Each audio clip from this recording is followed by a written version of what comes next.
क्योंकि उसका नाम राकेश किशोर है। क्या तुम्हारा बाप लगता वो? तुम्हारा ससुरा लगता वो कि तुम उस पे केस नहीं बुक करते? और कोई पोस्टर उठाता है तो 1300 लोगों पे केस बुक हो जाता है, 40 गिरफ्तार हो जाते हैं। इंसाफ की जगह पर इस तरह की हरकत हो रही है और दिल्ली की पुलिस उसको गिरफ्तार भी नहीं करती। मुबारक हो तुम्हारी बहादुरी पर, मुबारक हो कि तुम खामोश बैठे हो। अरे अगर चीफ जस्टिस कंप्लेन नहीं करते तो तुम तो एक्शन ले सकते थे। सुप्रीम कोर्ट का फैसला आया कि मस्जिद तुम्हारी नहीं है। सुप्रीम कोर्ट का फैसला ट्रिपल तलाक के बारे में आया। सुप्रीम कोर्ट का फैसला कई चीजों पर आया, मगर जो संविधान को मानते हैं, जो संविधान को मानते उन्होंने कहा कि हम कोर्ट के फैसले से खुश नहीं है, यह फैसला गलत है। क्या हमने धर्म का नाम लेकर किसी पर जूता उठाया?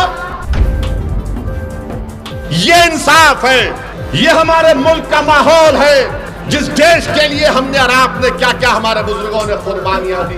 दलितों को रुसवा करने की कोशिशें की जाती हैं। हम दलित भाइयों से कह रहे हैं कि पहचानो इन लोगों को। बीजेपी तुम्हारी दोस्त नहीं बन सकती, मोदी तुम्हारा हमदर्द नहीं बन सकता। अगर उसका नाम राकेश किशोर नहीं होता, उसका नाम असद होता, क्या करते पुलिस बीजेपी वाले? उसको बोलते उठाओ, कनेक्शन वहां से है, पड़ोसी मुल्क से आया, आईएसआई आईसिस क्या क्या खोलते थे। बताओ मोदी जी, क्या आपकी सरकार और आपकी पॉलिसियां जिम्मेदार नहीं है? बताओ ये लोग कौन है? ये वो लोग हैं जिनको नरेंद्र मोदी की हुकूमत ने ताकत बख्श दी। ये वो लोग हैं जिनके दिलों में जहर उगल दिया गया। ये वो लोग हैं, आज भी राकेश किशोर बोलता है कि मुझे किसी चीज की परवाह नहीं। भारत के प्रधानमंत्री, दिल्ली की पुलिस आपके मातहत आती है और आप खाली एक बयान दे दिए, ये बहुत गलत हुआ। और मेरे अजीज दोस्तों और बुजुर्गों, सबसे शर्मनाक हरकत हमारे भारत के सुप्रीम कोर्ट में हुई कि एक शख्स जिसका नाम राकेश किशोर था, इसने चीफ जस्टिस के इजलास में कोर्ट नंबर 1 में चीफ जस्टिस के सामने जूता उतार कर फेंक दिया उसके कोर्ट में। इसका नाम क्या था? राकेश किशोर। हमारे भारत की सबसे बड़ी कोर्ट, सुप्रीम कोर्ट के जज जो है वो दूसरे दलित जज हैं। मैं हमारे दलित भाइयों को पैगाम देना चाह रहा हूं, हमारे अंबेडकरवादी आइडियोलॉजी को मानने वालों को पैगाम दे रहा हूं, जो बाबा साहेब अंबेडकर को मानते हैं उनको पैगाम दे रहा हूं, उन भारत के नागरिकों को जो संविधान को मानते हैं उनको पैगाम दे रहा हूं। ये तारीखी सरजमीन में खड़े होकर बोल रहा हूं। चीफ जस्टिस ऑफ इंडिया के कोर्ट में एक शख्स अपना जूता उठाकर चीफ जस्टिस के कोर्ट में फेंकता है। मेरे भाई आप बताइए क्या हो रहा है? और जब उस शख्स ने नारा क्या लगाया, सुप्रीम कोर्ट के चीफ जस्टिस के इजलास में नारा क्या लगाया कि सनातन धर्म का अपमान नहीं सहेगा हिंदुस्तान। उसने नारा लगाया और अपनी जेब से उसके कागज भी निकला, उसमें लिखा था कि सनातन धर्म का अपमान नहीं सहेगा हिंदुस्तान। हम मोदी से पूछना चाह रहे हैं, मोहन भगवत से पूछना चाह रहे हैं, नीतीश कुमार से पूछना चाह रहे हैं, बताओ इस शख्स में इतनी हिम्मत कैसे आई कि वो सुप्रीम कोर्ट के चीफ जस्टिस के इजलास में जाकर जूता उठाकर भारत के दूसरे दलित चीफ जस्टिस ऑफ इंडिया की तरफ फेंके। नरेंद्र मोदी 11 साल आपके प्रधानमंत्री की मौजूदगी में इस तरह का जहर फैला दिया आपने। इसको हिम्मत कैसा हुई इस राकेश किशोर को? इसको ताकत कहां से मिली? इसने क्यों लिखा ये कि सनातन धर्म का अपमान नहीं सहेगा हिंदुस्तान? बताओ मोदी जी, क्या आपकी सरकार और आपकी पॉलिसियां जिम्मेदार नहीं है? जबकि सुप्रीम कोर्ट के चीफ जस्टिस ने कोई फैसला नहीं दिया, कुछ बात नहीं कि एक ओरल ऑब्जर्वेशन था उनका, मगर इसको तकलीफ हुई, इस राकेश किशोर को इसने चीफ जस्टिस ऑफ इंडिया के इजलास में आकर जूता उठाकर फेंक दिया।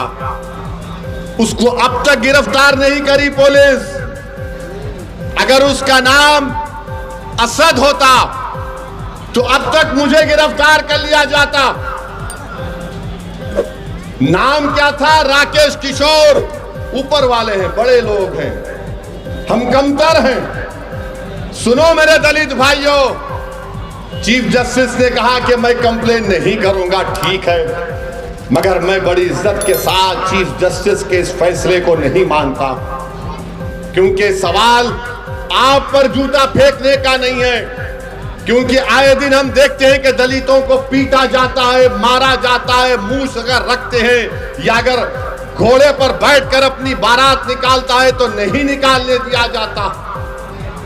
चीफ जस्टिस ने कंप्लेंट नहीं की, हम मानते हो सही नहीं था, मगर दिल्ली पुलिस को क्या हुआ? दिल्ली पुलिस 100 मोटो एक्शन ले सकती। और मैं आपको बता रहा हूं, देश को बता रहा हूं, जब हमारी संसद पार्लियामेंट में 2 नौजवान कूद गए संसद में, याद है? कूदे थे, कूदने के बाद एक धुआं उन्होंने छोड़ा, उन पर अनलॉफुल एक्टिविटीज प्रिवेंशन एक्ट लगाया गया। भारत के प्रधानमंत्री, दिल्ली की पुलिस आपके मातहत आती है और आप खाली एक बयान दे दिए, ये बहुत गलत हुआ। अरे आपको तो ये करना चाहिए था कि आप उस शख्स पर जिसका नाम राकेश किशोर है उस पर यूएपीए लगाते। यूएपीए लगाते, पुलिस खुद से कंप्लेन कर सकती है। अगर उसका नाम राकेश किशोर नहीं होता, उसका नाम असद होता, क्या करते पुलिस? बीजेपी वाले उसको बोलते उठाओ, कनेक्शन वहां से है, पड़ोसी मुल्क से आया, आईएसआई, आईसिस, क्या क्या खोलते थे। और ये शख्स कह रहा है कि सनातन धर्म का अपमान नहीं सहेगा हिंदुस्तान। मोदी जी, फर्क उसमें और दूसरों में यह है कि जिस जगह पर मस्जिद को शहीद कर दिया गया था, कोर्ट का फैसला आया कि किसी ने नहीं तोड़ा। सुप्रीम कोर्ट का फैसला आया कि मस्जिद तुम्हारी नहीं है। सुप्रीम कोर्ट का फैसला ट्रिपल तलाक के बारे में आया। सुप्रीम कोर्ट का फैसला कई चीजों पर आया। हालिया यही सुप्रीम कोर्ट ने इंटरिम ऑर्डर दिया वक्फ कानून के ऊपर, जिससे हमको नुकसान होगा, मस्जिदों को नुकसान होगा। मगर जो संविधान को मानते हैं, जो संविधान को मानते, उन्होंने कहा कि हम कोर्ट के फैसले से खुश नहीं है, यह फैसला गलत है। क्या हमने धर्म का नाम लेकर किसी पर जूता उठाया? बताओ ये लोग कौन हैं? ये वो लोग हैं जिनको नरेंद्र मोदी की हुकूमत ने ताकत बख्श दी। ये वो लोग हैं जिनके दिलों में जहर उगल दिया गया। ये वो लोग हैं, आज भी राकेश किशोर बोलता है कि मुझे किसी चीज की परवाह नहीं, मुझे कोई गम नहीं है कि मैंने चीफ जस्टिस ऑफ इंडिया के सामने जूता उठाकर फेंका।